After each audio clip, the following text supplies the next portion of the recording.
The secret he book सगळ्यांनाच माहित आहे. जसं त्या बुकमध्ये लिहिले पॉझिटिव्ह गोष्टी, जसं विचार करणं त्या गोष्टी होत जातात. हे सगळं त्या बुकमध्ये लिहिलेले आहे. तर आम्ही ही बुक आमच्या फ्रेंड ग्रुपनी सगळ्यांनी वाचली होती त्या टायमिंगला. सो त्या टायमिंगला आम्ही एवढं ॲक्टिव्हली सगळ्या गोष्टी करत होतो. जसं लिहिले तसं थिंकिंग करायचा प्रयत्न करत होतो, एकमेकींना शेअर करत होतो. खूप मज्जा यायची. बट आता जर ते करायचं म्हटलं ना खूप अवघड वाटतं. म्हणजे ऑलमोस्ट होतच नाही. लिटरली विसरून जातो कामाच्या ह्याच्यामध्ये.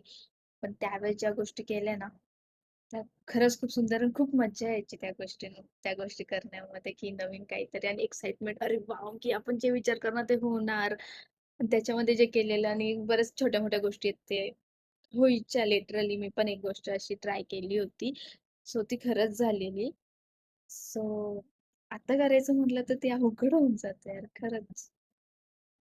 College life is college life.